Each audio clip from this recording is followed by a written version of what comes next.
Ayan, hello po mga kalinga, magandang araw po sa inyo lahat, Square Gen. So ngayon po, dito po tayo ngayon sa Binondo, Manila, sa may Ongpin Street, para po maghanap ng prospect po naming wedding ring po ni Lalabs. So kaso nag-aayos pa si Lalabs. Nag-aayos pa siya. Di pa siya makasama sa akin dito sa intro. So samahan niyo po kayo mga kalingap at mag-food trip na rin po kami dito. And sana mahanap po namin yung wedding ring na po namin, parang gusto namin talagang design, ayun po siya, busy pa po siya mag-ayos po ng busy pa siyang mag-ayos ng kanyang sapatos. Itong dalawa sa iyo. Alin dyan? Lapit ba? Tarang natin pag-prepare nito tsaka isang plain na Ayan, gusto mo yung ganyan? Magkano raw? Pag ito 42, tapos madagdag din sa lalaki. Ang lalaki yung magsusunod sa babae. Paano susunod? Yung design? Oo, yung design.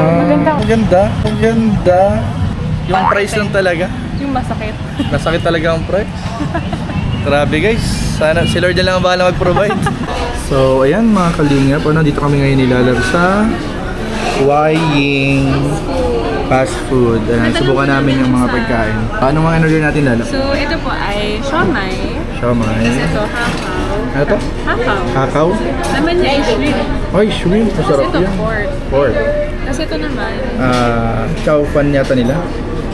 Parang chow fan nila. parang ganun, basta fried rice. Tapos ito What? ay Peking duck. Peking duck. Roasted Peking duck. Tapos yung milk tea. Bali yung Taiwan country na lang. Apa. So ayun na nga mga kalingap at napanood nga po natin yung nakaraang araw po na pumunta kami ni Lalav sa Binondo sa Ongpin Street para po maghanap nga ng aming magiging wedding ring mga kalingap. So hindi ko muna po pinakita mga kalingap para syempre para may element of surprise pa rin po tayo sa darating po naming kasal ni Lalav. Pero ayun nga po, nakita na po namin yung aming prospect talaga at talagang may lukso ng dugo na design. At ayun nga, medyo may talagang kinakailangan natin ng maraming mabentang bread spread mga kalinga para po mapondohan po yung yung wedding ring po namin nilalabas sa darating po naming kasal next year. So ayan, order na po kayo guys. Promotion na rin to ng ating Kuya Jan's bread spread. Order na po kayo mga kalingap. At syempre, sama nyo na rin po sa marathon yung ating mga uploads, yung ating mga live, panoorin po natin mga kalingap, sama nyo po sa marathon mga kalingap. And ayun, napakagandang experience po, na first time ko rin mga kalingap sa Ongpin Street.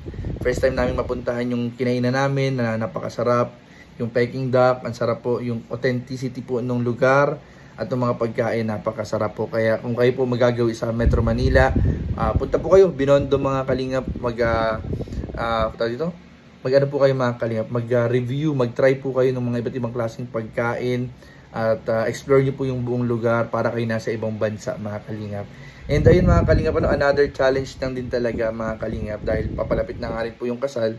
Another challenge talaga mga kalingap, yung paunti-unti naming pag-accomplish ng mga kailangang suppliers, yung mga kailangan na bilhin, yung preparation. Ang daming po, grabe. Ito pala kalingap, magkakasal, ang daming kailangang asikasuhin. Actually mga kalingap malapit na yung kasal. Next year na. Pero, ang bilis lang ng araw. Ang bilis lang ng araw. So, share ko na rin po yung mga ilang mga bagay na hindi ko na-share sa inyo patungkol po sa wedding preparation po namin ni Lalabs. So, syempre, di ba alam niyo naman mga kalingap sa mga nanonood sa atin, nakasubaybay sa atin. June 14 last year, ako po ay nag-propose kay Lalabs sa Taiwan. Nung kami mag-travel sa Taiwan, nag-propose po tayo. And akala namin mahaba pa yung preparation namin ng engagement, ng preparation para sa planning. Alam, mahaba na yung... Pero napakabilis po ng araw pala. Pag kayo po pala ay naghihintay ng wedding day or nasa preparation at planning period kayo or season ng inyong wedding planning, napakabilis lang mga kalingap. Talagang less than a year na lang po mga kalingap, kasal na namin ni Lalabs. And ang dahil pa namin kailangan, dahil pang kulang, ang dahil pang kailangan ayusin. And abangan niyo po mga kalingap, kasi i-update ko rin po kayo dito sa aking channel ng mga iba pang mga gagawin namin tulad ng pamamanhikan, prenup shoot, wedding day, and then honeymoon after. So yan po yung mga abangan natin.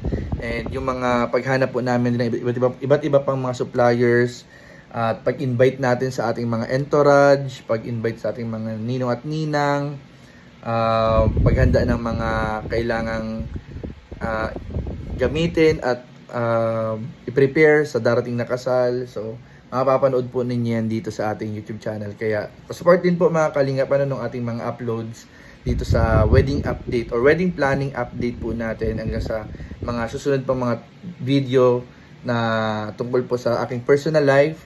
So ayan po mga kalingap, grabe. Medyo kailangan natin mag-grind. Grabe po talaga. Ito pala, hindi pala biro magpakasal sa panahon ngayon. Pero ano po yun mga kalingap, tawag dito, disclaimer lang din. Syempre depende pa rin po yan sa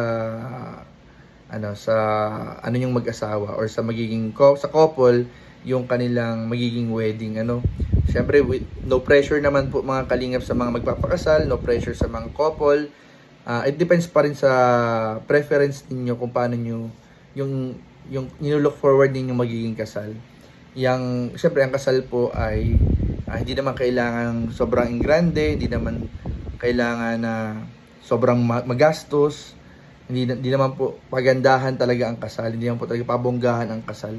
Yan pong kasal ay sagrado at pinakamahalaga po dyan ay maidaos nyo yung pag-iisang dibdib nyo bilang mag-asawa na. And ayun po depende yan sa preference ng couple. And depende yan sa sa capability. Pero naniniwala ko na every wedding, every marriage, every wedding ay may kanya-kanyang uniqueness. And lahat ng wedding ay napakagaganda po. Wala pong pangit na wedding. Mapa simple man yan, mapa middle range na wedding, mapa expensive wedding, mapa social na wedding, mapa simple man yan. Lahat po yan ay treasure wedding po yan lahat. Sa lahat po ng couple na nagpapakasal at lumalagay sa tama mga kalingap, kasi naniniwala pa rin ako sa marriage, and isa po yan sa pinaka dapat talaga pinapractice ng mga couple. And sa mga magjowa din, yung papasok ka sa isang relasyon na ang nilook forward mo is wedding. Hindi lang magjowa, hindi lang girlfriend boyfriend, pero nilook forward nyo na kaya kayo pumasok sa isang relasyon, ay nilook forward nyo, darating kayo sa point na kayong dalawa rin ang magiging magkasama habang buhay. Kumbaga for real life na talaga mga kalingap.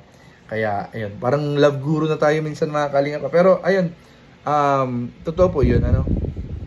Kaya nyo, minsan mag-podcast nga tayo minsan na mga love advice guys.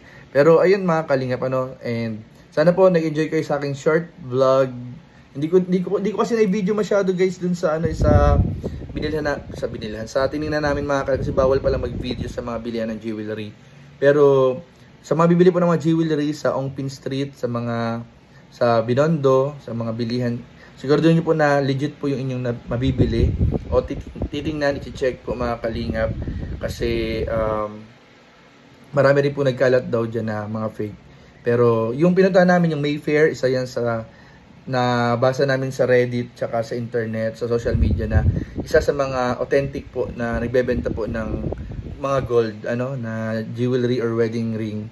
Kaya pwede niyo po i-consider mga kalingap. So yun lamang po, and maraming po salamat sa panonood. Please don't forget to like, comment, share, and subscribe sa ating mga video. Maraming po salamat. God bless. Bye-bye.